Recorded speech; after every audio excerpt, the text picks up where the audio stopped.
Good day to you. I was going to say good morning, and then I realised podcasts could be played at any time of the day, and we're gone global, so it's probably it's midday here anyway. Beautiful Gold Coast. Geez, if you wanted to boost your immune system, move somewhere sunny. Move somewhere where because I used to move around with work. And my thing was I used to go to all the hot spots. I go where people go for holidays. So growing up, we'd go to Gold Coast for holidays. So I moved here when I was 17. Other places, Narooma, Port Douglas, Cairns, like really all the beautiful hot spots, the food spots. That's where you're going. That's where you're going. To be honest, I started this year, I went south. I went to a really cold place where I grew up, where I went to primary school and everything, and it was so cold I was waking up, it was in minus temperatures, very, very cold place, and I purposely moved there because I had such a beautiful life here on the Gold Coast, in Queensland and Noosa, and I had a restaurant, and life was so good. I've got lots of numerology clients, and I really couldn't ask for more. And I felt a little bit guilty that the rest of the world has to have their, life, and I get to live an absolute cracker, outdoors, feeling good, laughing, walking the beach, doing all the things that I love every day, playing music. It's basically an adventure. And like-minded people, and that's the reason why I left, okay? I've got lots of friends, all naturopaths, yogis, kinesiologists, breathwork facilitators, all these allied well-being, spiritual and, modalities, naturopaths, homeopaths, all of these people create my, bubble, but they're all of like mind. We all agree, we're all supportive, we all help each other. And so I was sitting here and I thought, you know what I need to do? I need to get in the car and I need to go back home. One, I haven't been back there for 30 years. So it'd be interesting. Basically, I actually haven't been there. So it's like stepping in a time machine, going back, going forward 30 years, bang. Not a lot changed. Humans are very slow as far as change goes. I didn't realise until I had this exercise.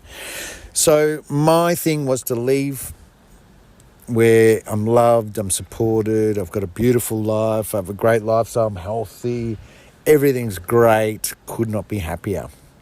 Growing, doing what I love. And I thought, I better throw caution to the wind and get rid of that. So I went down south where it's cold, the weather's miserable, the people are negative. It's a bit denser, it's a bit more negative. Up here, I put a sign out, for instance, I put a sign out here on Burleigh Heads Beach, free numerology readings. I go for a swim, I come back and my board's full. People write down their name. And I can do that on any day here. You've got to put your board out at the right time, 7:15 in the morning, go for your swim, come back and your whole day's booked out. I've done that all around Australia in different spots just to read the crowd. In Melbourne, I sat there for days with not one person sitting down, not even one person saying hello. I smiled at a guy and he swore at me and said, "What are you smiling at?" Can you see the difference? Now that guy's just as nice as anyone around here. His environment has made him into a bit of a crabby. So I've put myself in an uncomfortable position. I haven't seen winter for 20-something years on purpose. I don't like it. But I went, you know what? I need to grow. I need to get in the trenches and, learn something about us, because I do.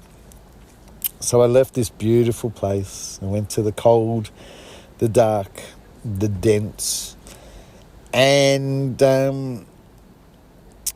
I really gave it a good go. I really did. And I got to about 3 months. I even had a job with a guy that I worked for 30 years ago, and what I thought was a successful business. And I went to help him out because I'm also, not just with healing. I've got KOS, business, kitchen operating system, and hospitality I've done all my life as well. I've got a kitchen operating system with live prep lists and compliance with food safety and performance development reviews and dish costing sheets, and I implemented AI in it, and I got a bot. So basically, you can scan in every invoice. I've got this amazing world first kitchen operating system because wherever I work, I like to be the best and like to have the make my life the absolute easiest. So I automate the whole system and systemize it. So I'm down there doing that. The place is riddled with negativity, bad culture, controlling behaviours, bullying, really bad stuff. And I'm just not into it. I just don't do it, So at the end of the day, I'm being paid, more money than I've probably ever been receiving before. Job's great satisfaction if I can do it. But one, if the bad, negative vibes and culture and bullying and all that stuff I don't accept, I do not accept it at all. I don't let it go on for 1 minute. So therefore, if I said to the owners, if I don't have any control over that and performance managing that out of your business, because I've worked for big business as well and corporates and, pre-open convention centres and sporting stadiums, worked for the biggest companies in the world. Spotless, Coca-Cola and AEG.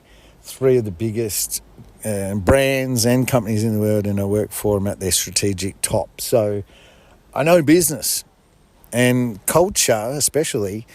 You need nuclear weaponry to get rid of bad culture in organisations. I've started organisations. I've also walked into ones with really bad culture, and it's not nice. It's not nice at all to be part of it. And so I didn't have any control over it, and I could have stayed there in the dense negative, but I really got to my birthday and I thought, what can I give myself for my birthday this year? I want to give myself a nice birthday present. So I went to the shop and I was thinking about having a coffee, and I was thinking about it. I got home and I packed my bags and I drove to home. I don't have anywhere to live. We'll get there.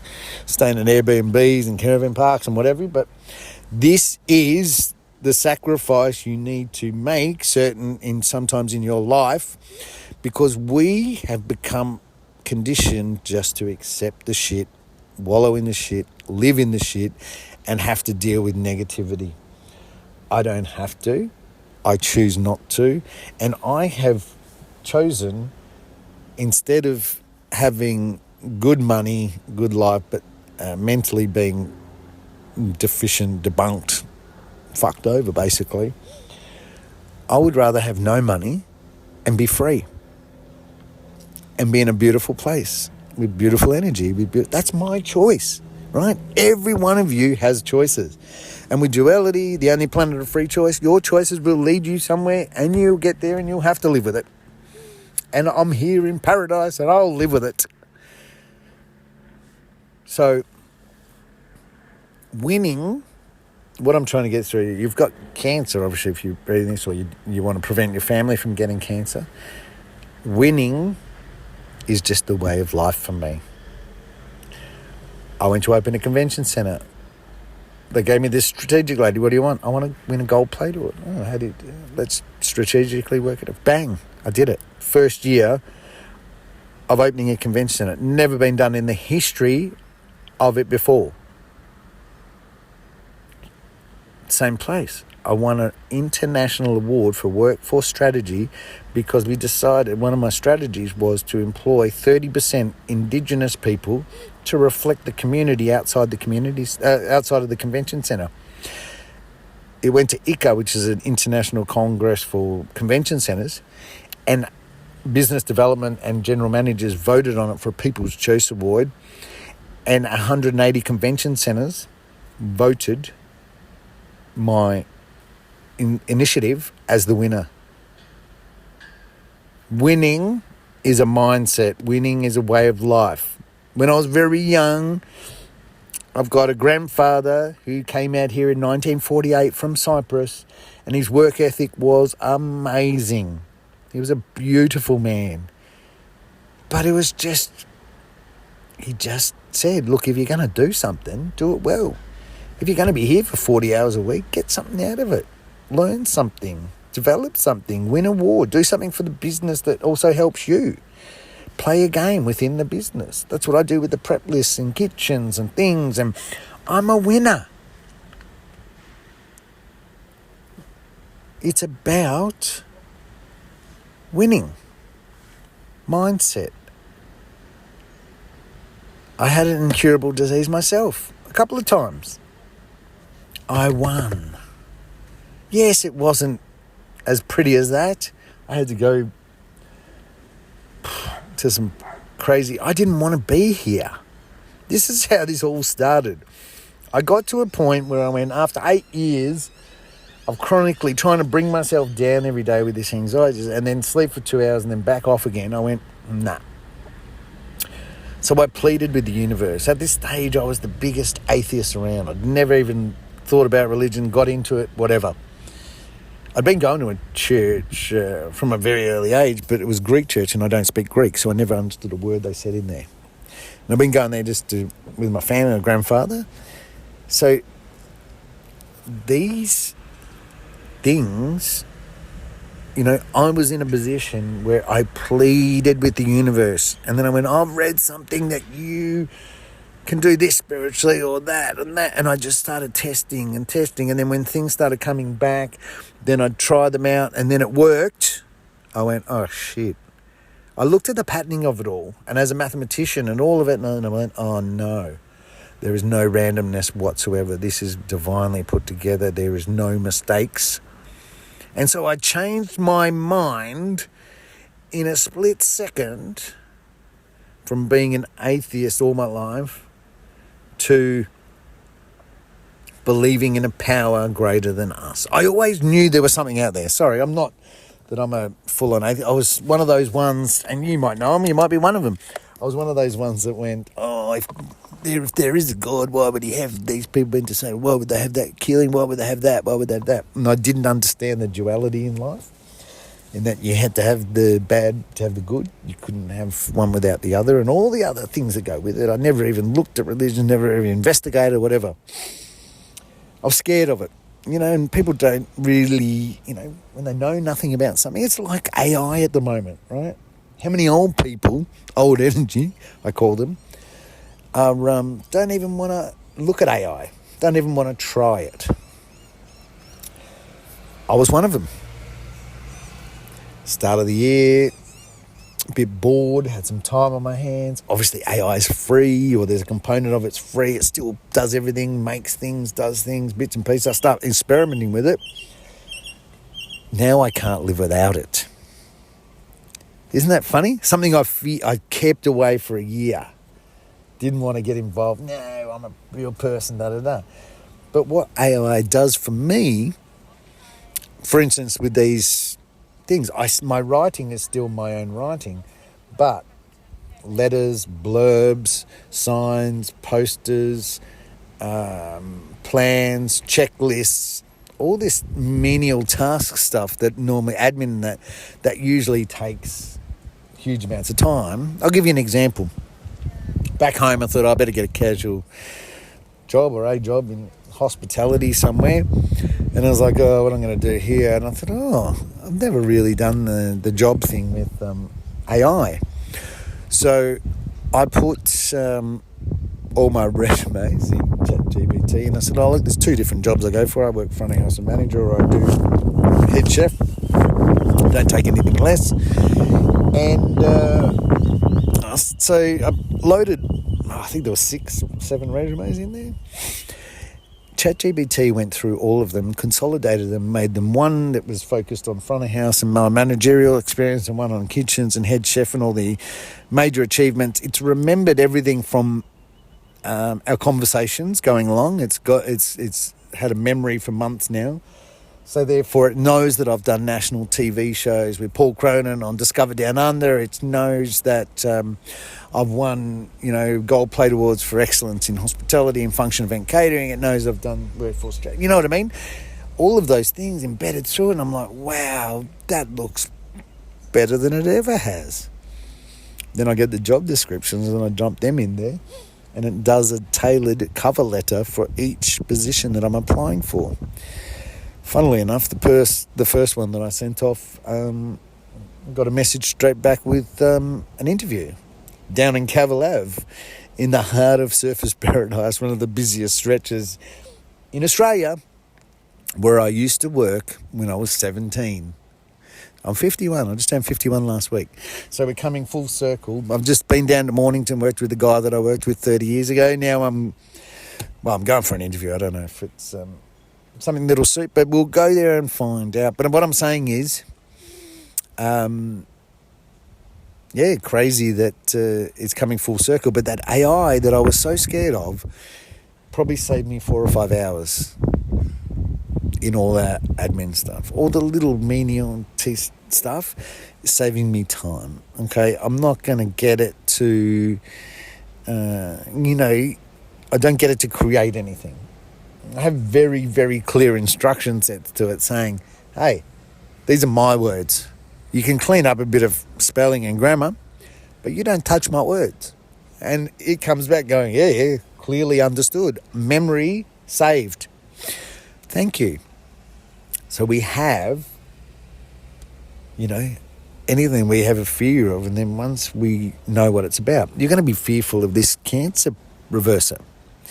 But as you get in the information, and the information that I'm giving you, it's not like linear learning where you go to college and you start at 1 and you go to 10. This is a round wheel with lots of spokes, lots of information. You take all the information in, and then it forms a knowing. You know within you that this is in the right vein. It resonates. Yeah, you've got a soul that can test whether it resonates. The creator of the universe gave this to me to share with you. If it wasn't going to work, do you think I would have it here? Do you think if I didn't think it worked, or I hadn't seen it worked every single time, that I would be so brazen in putting it out there? You know what I mean? Like, people are fearful of putting stuff out there anyway. Imagine putting something that just goes against the whole multi-trillion-dollar medical juggernaut, and you're right and they're all wrong.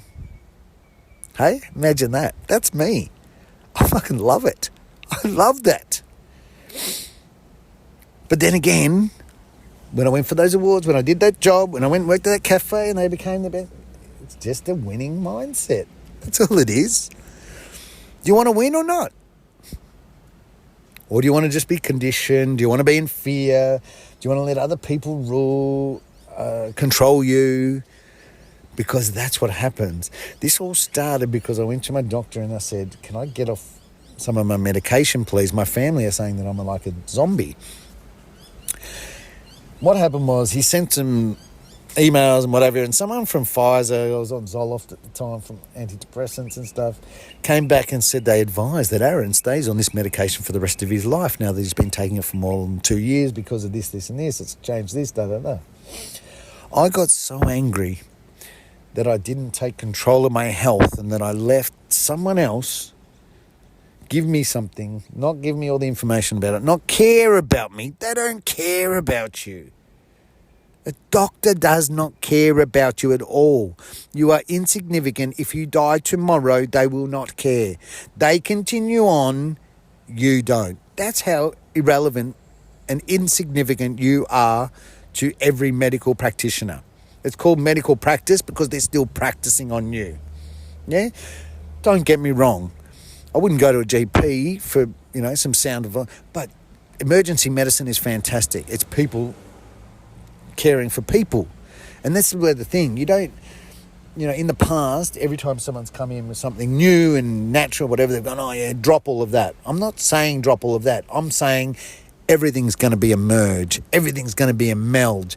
You're going to take my information. It's going to run ripples through the whole cancer thing, and all the cancer places are going to close, and the medical system is going to meld with the information that I've given it, and healthcare is going to change moving forward. It's going to be more about emergency medicine, and because we'll have full control of our health. That's where we're going. I can see it because I've seen it. You haven't seen it. Well, I'm going to tell you something also on the other side. When you heal yourself of an incurable disease, how empowered do you think you're going to feel? That is not only going to heal you, it's going to be a catalyst for you then to go out and get your dream life. Because you're going to be like, well, if I can do that, I can do anything. And I've always wanted to do this, so I'm going to do that. And I've always wanted to get a business. I've always wanted to live like this. It is going to profoundly change your life for the better and everyone around you.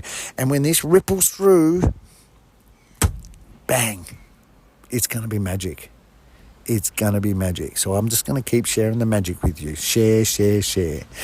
This is part 9 of the Cancer Reverser. My name's Aaron Russos, and this is the Aaron Russos Podcast.